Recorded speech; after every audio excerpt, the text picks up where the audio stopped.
சாமி இந்த புத்த பத்தி எங்களுக்கு சொல்லுங்க. இது எப்போ உருவானது? இப்போ என்ன மாரி வழிபாடுலாம் நடக்குது? இது வந்து பார்த்தீங்கன்னா, ஒரு கிட்டத்தட்ட ஒரு 30, 32 வருஷம் ஆச்சுங்கய்யா. நாங்க வராதம்போது குட்டியாண்ட புட்டு தான் இருந்தது.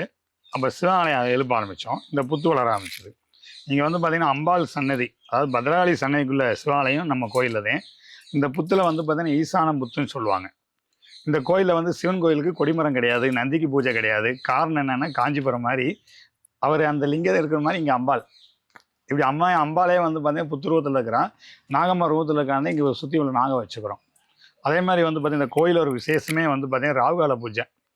எவ்வளோ பேத்துக்கு ராகுகால பூஜைக்கு பரிகாரம் பண்ணுறாங்க, செய்கிறாங்க. எவ்வளோ விஷயம் நடக்குன்னு சொல்லுவாங்க. அப்படிலாம் கிடையாது. ராகு திசை 16 வருஷத்துக்கு தான் இந்த மாதிரி ஒரு நாகர் கொண்டு வைக்க சொல்லுவோம். அது எல்லாருமே பூஜை பண்ணுவாங்க. வேறு எந்த பரிகாரமும் இங்கே கிடையாது நாக திசத்துக்கு. அதுமாரி நாகதோஷம் இருக்குன்னா புண்ணியம் பண்ண வந்து நாகதோஷத்துக்கு கிடைக்கும். ராகு திசை கேது திசைன்னு ஜோசியக்காரங்களாம் பயமுறுத்தி வச்சிருக்காங்க. அப்படிலாம் இல்லை. ஈசான புத்துல வந்து வணங்குங்க. உங்களால் ஒரு நாகக்கல்லை கட்டு பண்ணி வைங்க. வைக்கும்போது வந்து பார்த்தீங்கன்னா எல்லாருமே பூஜைக்காரம் பண்ணுவாங்க. அந்த பூஜைக்காரில் நமக்கு அந்த பலன் கிடைக்கும். ஈசான புத்து கேட்குறதெல்லாம் கொடுக்குமா.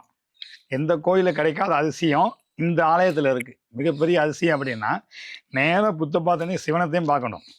சிவனை பார்த்து யார் யார் வெளியே வராங்களோ ஈசானம் புத்து பார்க்கணும். ஈசானமே கொடுக்க போகிறதே. அள்ளி கொடுக்குறது யாருன்னா முன்னோர்கள் ஆசி, சாமியோட ஆசி, நம்ம வாழ்ந்தவங்களுடைய வரப்பிரசாதம் எல்லாமே இந்த இடத்துல நம்மளுக்கு கிடைக்கும். ஈசான புத்துல அவ்வளோ ஒரு விசேஷம். நீங்கள் பாருங்கள், எந்த கோயில் இல்லாமல் பார்க்காத மாதிரி நேராக இங்கே புத்தை பார்த்தா சிவனத்தையும் பார்க்கணும். சிவனை பார்த்து யாருக்கு நம்ம கண் மாறாதான், புத்து மேலே தான் கண் விழுகுமா.